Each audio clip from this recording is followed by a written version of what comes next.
유럽의 어느 마을에 아주 우애가 깊은 형제가 살고 있었습니다. 형도 신부님이었고 동생도 신부님이었습니다. 그 마을에 사는 많은 사람들이 이 두 분의 신부님을 참으로 존경했습니다. 그런데 이것에 셈이 나고 배가 아파진 마귀들이 함께 모여서 의논을 하게 되었습니다.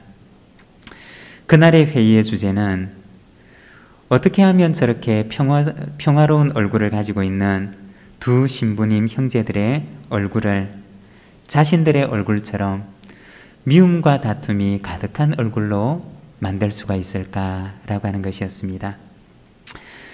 회의를 하다가 이제 막 마귀학교를 졸업했던 신참 마귀가 좋은 생각이 났다고 하면서 제안을 하는 것이었습니다. 선배님들 걱정 마십시오. 제가 가서 단숨에 저 두 형제들의 얼굴을 우리들의 얼굴처럼 만들어 놓겠습니다. 그리고 그 신참 마귀는 살그머니 그 형에게 다가가서 귓속말로 무언가를 속삭였습니다. 그랬더니 그 평화로운 얼굴을 가졌던 형의 얼굴이 일그러지고 동생의 뺨을 후려갈기는 것이었습니다.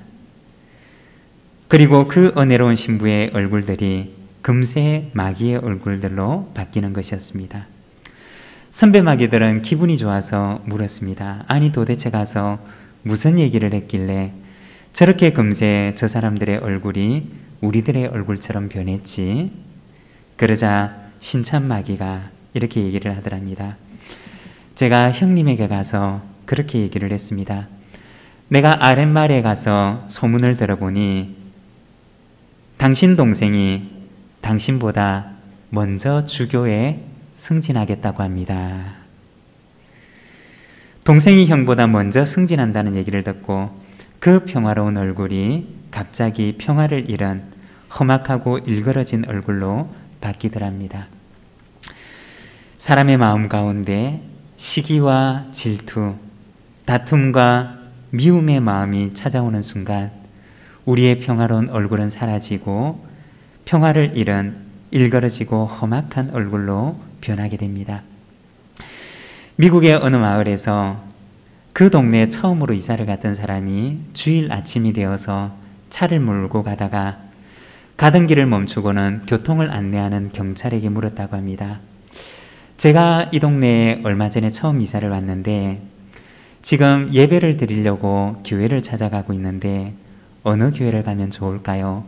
혹시 이 동네에 좋은 교회가 있으면 소개를 좀 시켜주십시오.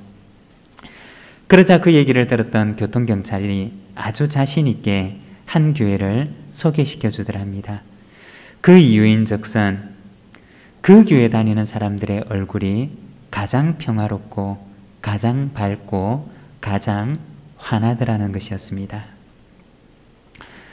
제가 듣기로 이 동네에서 가장 평화롭고 가장 환하고 가장 밝은 얼굴을 가진 분들이 다니는 교회가 부산신교회라는 얘기를 들었는데 혹시 맞나요? 네, 몇 분들은 자신이 없으신가 보네요. 네, 여러분 하나님께서 주신 평강이 우리의 얼굴과 우리의 모습과 우리의 삶을 통해서 환하게 빛나는 햇빛처럼 드러나는 삶을 살아가는 우리 모든 부산지인 믿음의 가족들이 되시기를 바랍니다. 우리가 몇 주간 동안 갈라디아서 말씀을 통해서 주님의 형상을 만드소서라고 하는 제목을 가지고 성령의 열매에 대한 말씀을 함께 나누고 있습니다. 갈라디아서 5장 22절과 23절의 말씀, 우리 자막을 보면서 같이 한번 읽도록 하겠습니다. 함께 읽겠습니다. 오직 성령의 열매는 사랑과 희락과 화평과 오래 참음과 자비와 양성과 충성과 온유와 절제니 이 같은 것을 금지할 법이 없느니라. 아멘. 우리가 말씀을 들을 때는 그렇지, 참 좋은 말씀인지 생각을 하지만 말씀을 듣고 나면 금세 잊어버리는 것이 우리들의 마음인 것 같아요. 그래서 우리가 주보 안쪽 면에 보게 되면 지난주에 들었던 성령의 열매에 대한 말씀을 소제목만 간단하게 요약을 해서 올려놓았습니다. 그리고 그 아랫부분에는 혹시 필요한 분들을 위해서 빈칸을 메모할 수 있도록 마련을 해두었습니다. 우리가 말씀을 듣고 나서 금세 잊어버리는 것이 아니라 그 말씀을 기억하고 우리의 마음속에 간직하고 그리고 그 말씀에 열매를 맺는 삶을 살아가는 우리 부산진교회 성도들이 되시기를 바랍니다. 그런데 이 성령의 열매라고 하는 것은 내가 맺는 열매가 아닙니다. 성령님께서 내 안에 찾아오셔서 성령님께서 맺으시는 열매가 바로 이 성령의 열매라는 것입니다. 이 성령의 열매는 내가 죽고 내 안에 성령님께서 사실 때에만이 맺을 수가 있는 열매입니다. 여러분, 우리가 살아가는 이 한 주간의 삶 가운데 내가 죽고 내 안에 예수님께서 사시는 삶을 살아가며 또 그렇게 살아가면서 성령의 열매를 맺는 우리 부산진교회 모든 믿음의 가족들이 되시기를 바랍니다. 오늘은 우리가 성령의 열매 가운데 세 번째 화평의 열매에 대해서 우리가 함께 말씀을 나누고자 합니다. 여러분, 화평이라고 하는 것은 무엇일까요? 우리가 지난주 말씀에서 하나님의 나라를 이루는 세 가지 요소에 대한 말씀을 배웠는데 로마서 14장 17절 말씀을 보게 되면 이렇게 말씀을 합니다. 우리 자막을 보면서 같이 한번 읽겠습니다.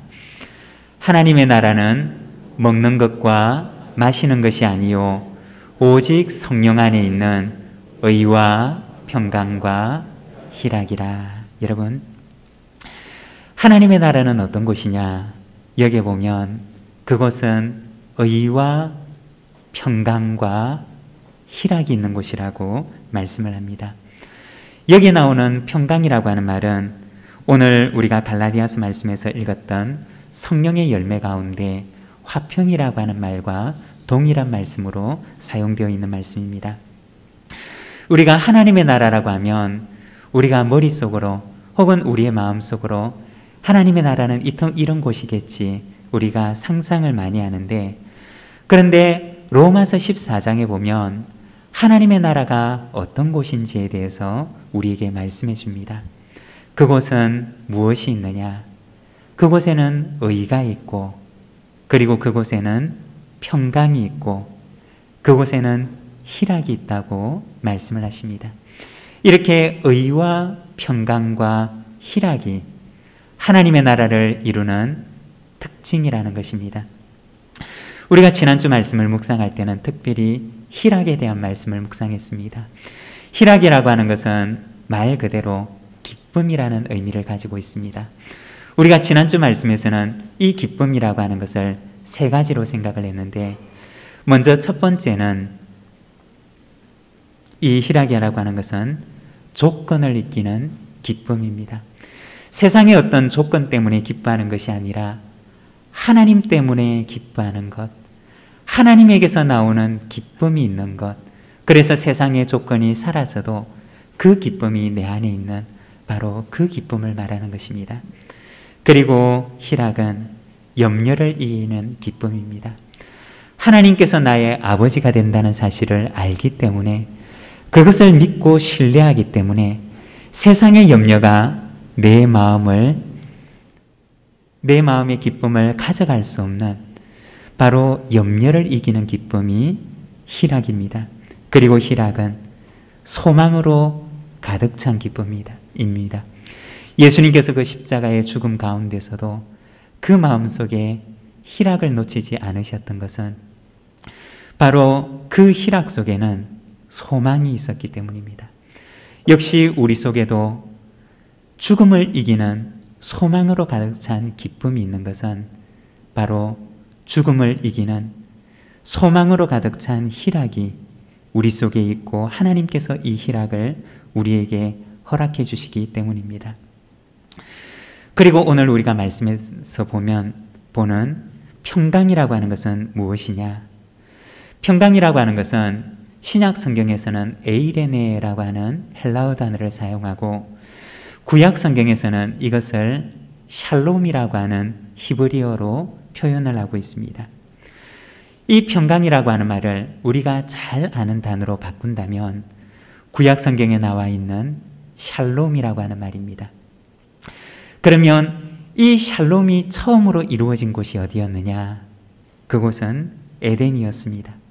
하나님께서 아담과 하와를 위하여 만들어 놓으신 그 에덴 동산에서 이루어지고 있었던 것이 바로 샬롬이었다는 것입니다.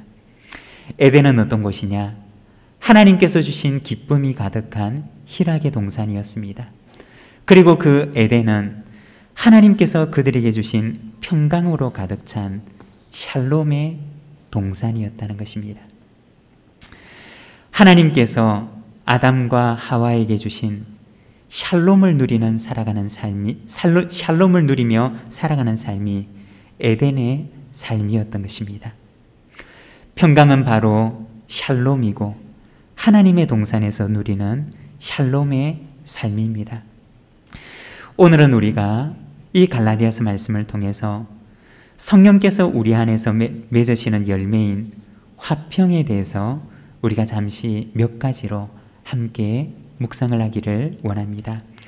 화평이란 어떤 것이냐? 먼저 첫 번째, 화평은 하나님과 샬롬의 회복입니다. 여러분, 화평이 무엇이라고요? 하나님과 샬롬의 회복인 것입니다. 여기서 회복이라고 하는 말을 사용한 것은 이 화평이 깨어져 버렸다는 것입니다. 왜 깨어졌느냐? 우리의 죄로 인해서 깨어져 버린 것입니다. 갈라디아서 5장 17절의 말씀을 보게 되면 육체의 소욕은 성령을 거스르고 성령은 육체를 거스르나니 이 둘이 서로 대적함으로 너희가 원하는 것을 하지 못하게 하려 함이니라. 이 갈라디아서 5장 17절의 말씀을 보게 되면 육체와 성령이 서로를 거스르는 모습을 보여주고 있습니다. 내 마음 가운데 성령님을 따라서 하나님을 기쁘시게 하는 삶을 살고자 하지만 그러한 마음이 분명히 내 마음속에 있기는 하지만 그러나 내 속에 육체의 소욕들이 일어나서 성령을 거스르게 하고 나로 하여금 하나님을 기뻐하시는 삶을 살아가지 못하도록 한다는 것입니다. 바로 내 육체의 소욕이 일어나서 하나님을 거스르고 하나님을 대적하는 상태가 바로 깨어진 샬롬의 상태라는 것입니다. 간혹 우리 속에 있는 죄성을 비유해서 이야기를 할 때 우리 속에 있는 죄성은 무엇과 같으냐? 우리가 지난번에도 말씀을 한번 나눈 적이 있는데 우리 속에 있는 죄성이라고 하는 것은 마치 비탈진 길 위에 세워놓은 동그란 공과 같다는 것입니다. 여러분, 비스듬한 비탈진 길 위에 둥근 공을 세워놓게 되면 어떤 현상이 일어나게 될까요? 그 공을 붙들고 있는 그 힘이 사라지는 순간 그 둥근 공은 한없이 비탈진 길 아래로 내려가게 되는 것입니다. 우리 속에 있는 죄성이 무엇과 같으냐? 마치 그 둥근 공과 같아서 이 공을 잡고 있는 그 힘이 사라지는 순간 한없이 아래를 향하여 추락하는 것이 우리 속에 있는 죄성이라고 하는 것입니다. 아무리 천사처럼 보이는 사람이 있다 할지라도 그 사람의 자연 상태의 그 모습을 그대로 두게 되면 어떻게 되느냐? 그 사람이 한없이 거룩한 모습으로 바뀌어서 예수님을 닮은 형상으로 변해서 가느냐? 그런 것이 아니라 그 사람의 모습을 그대로 두게 되면 그 사람의 모습이 조금씩 변하게 되는데 나중에는 한없이 죄를 향해 추락하는 모습으로 바뀌게 된다는 것입니다.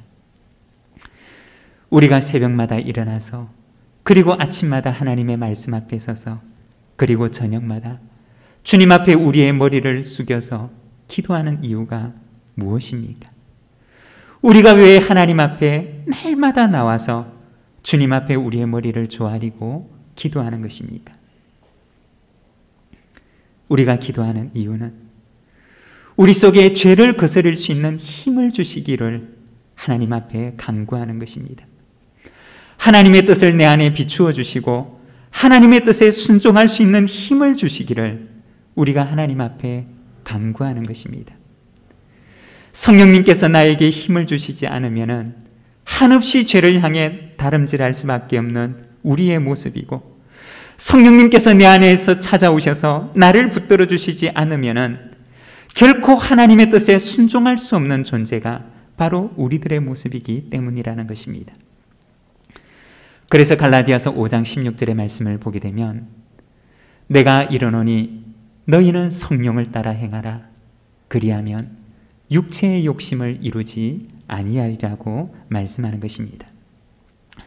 사도 바울이 왜 그렇게 간절한 마음을 가지고 갈라디아 성도들에게 권면하고 있는 것일까요?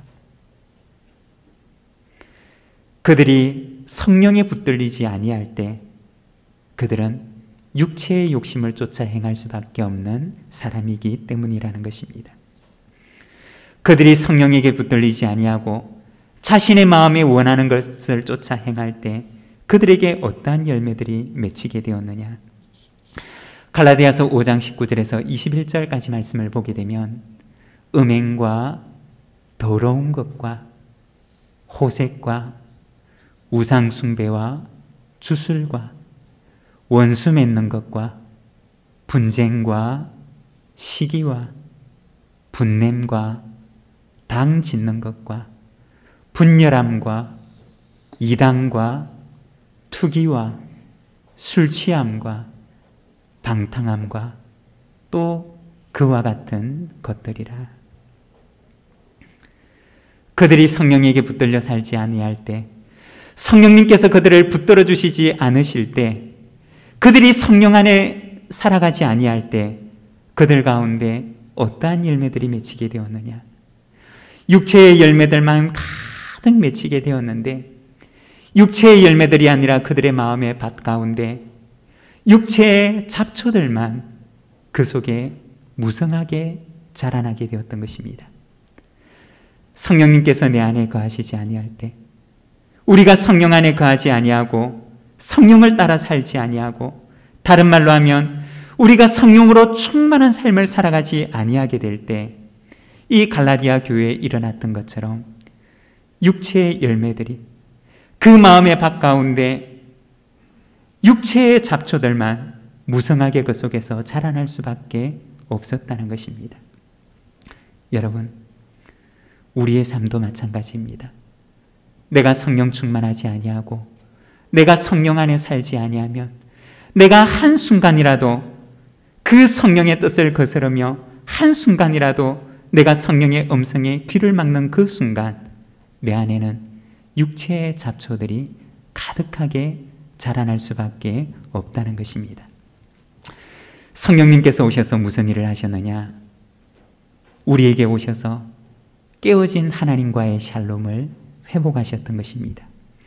내 속에 죄를 거스를 수 있는 힘을 주시고 하나님의 뜻에 순종할 수 있는 능력을 주시며 하나님과 샬롬을 이루는 삶을 살아갈 수 있도록 바로 그 샬롬을 회복시켜 주셨던 것입니다. 여러분, 화평은 성령의 열매입니다. 성령님께서 우리의 심령 속에 찾아오실 때 바로 하나님과 샬롬을 이루며 살아갈 수가 있는 것입니다. 여러분, 하나님과 샬롬을 이루는 삶을 살아가시기를 바랍니다. 그 에덴에서 아담과 하와가 하나님의 뜻에 온전한 순종을 하던 그 에덴의 샬롬이 우리 속에도 이루어지기를 소망합니다.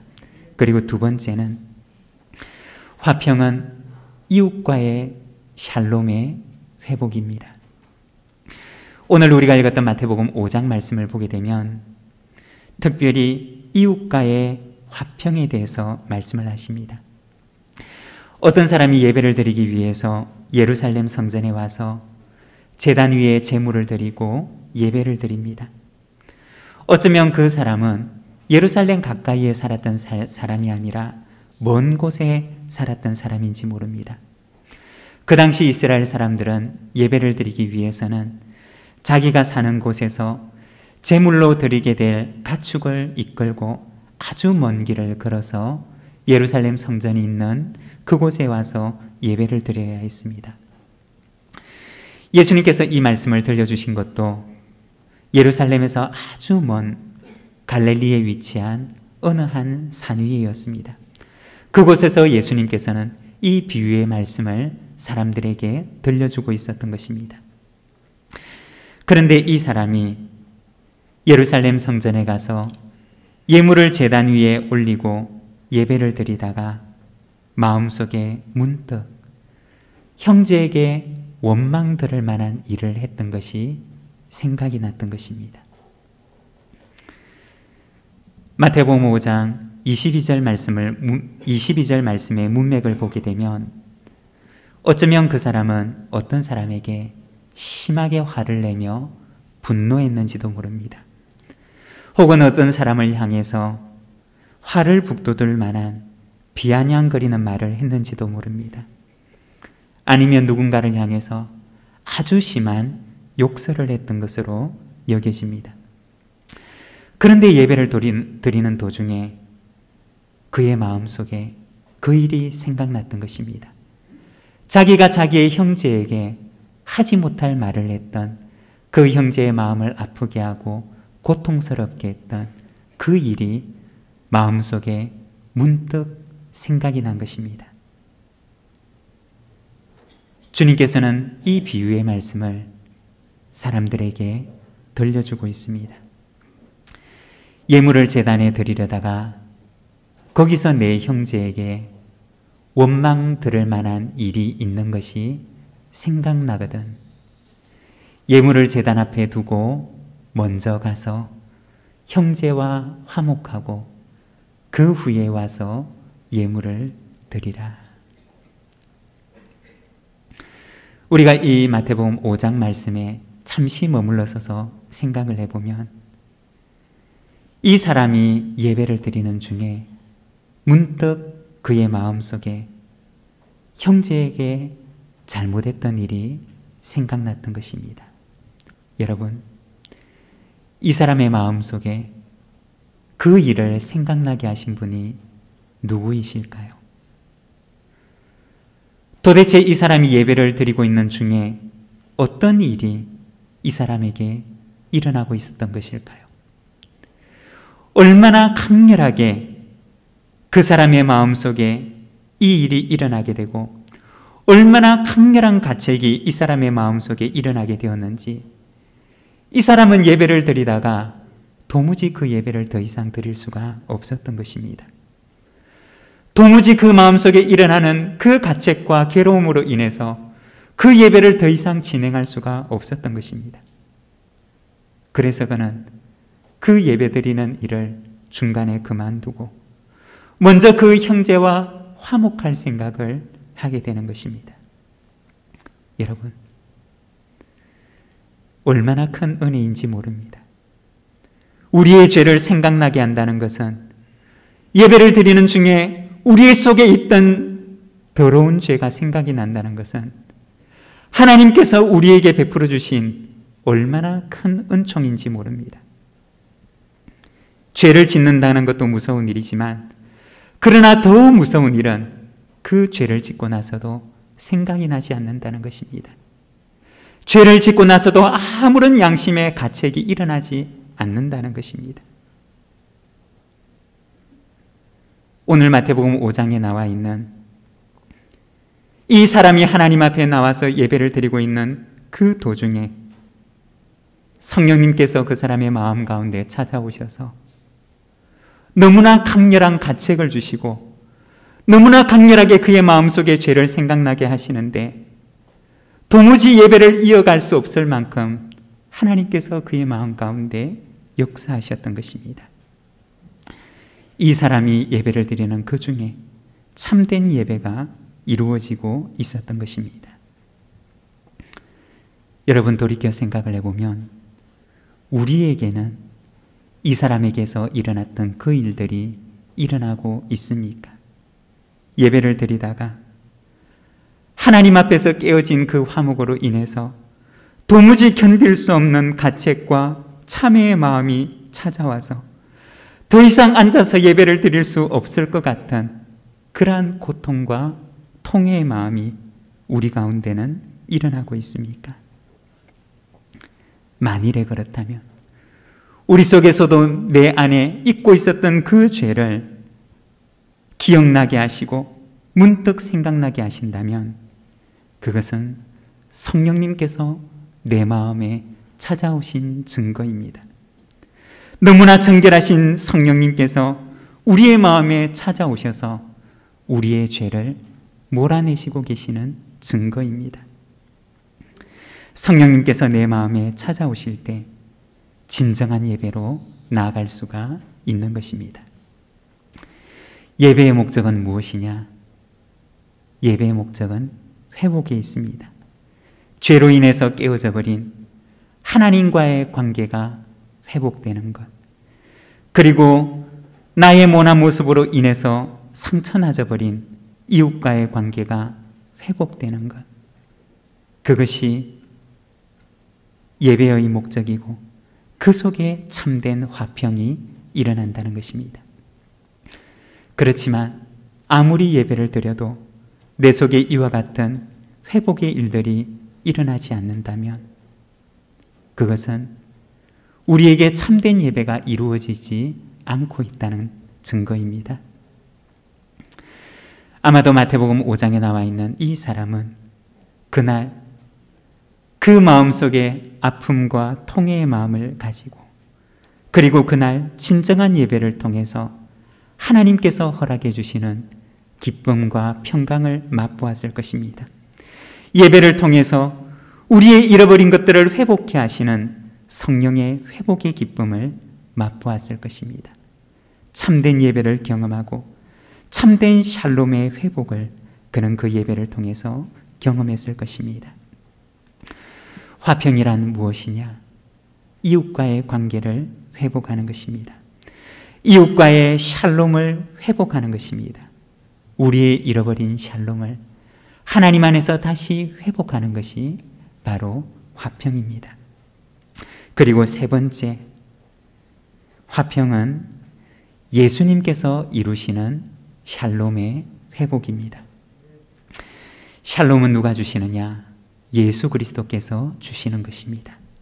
그리고 예수 그리스도께서는 오늘 우리에게도 샬롬을 이루는 삶을 살아갈 것을 부탁하십니다.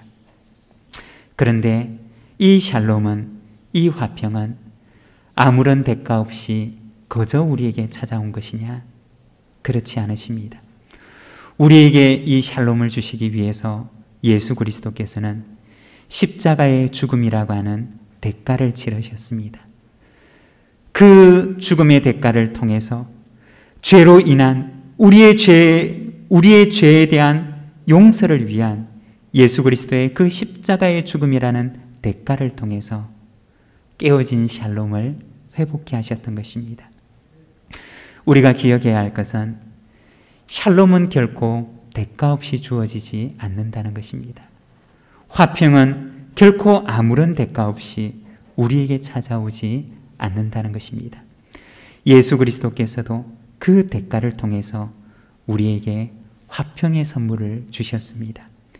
샬롬의 삶을 위해서는, 화평을 이루는 삶을 위해서는 반드시 대가가 필요하다는 것입니다.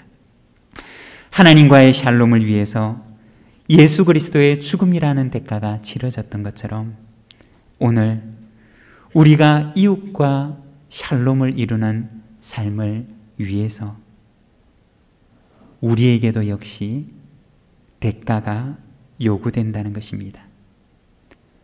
내 자아가, 나의 옛 모습이 죽어지는 대가를 통해서 이웃과의 샬롬이 찾아온다는 것입니다.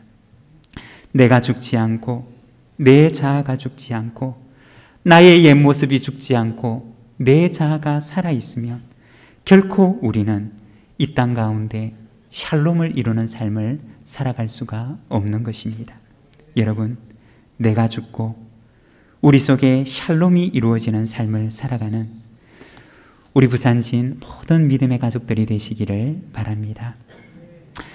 중세 가운데 그 어두웠던 중세 시절에 환한 영성의 빛을 비추었던 프란시스라고 하는 사람이 있는데, 이 프란시스는 예수님을 만나고 나서 일평생 평화의 삶을 살아가고자 기도하고 소망하며 살아갑니다.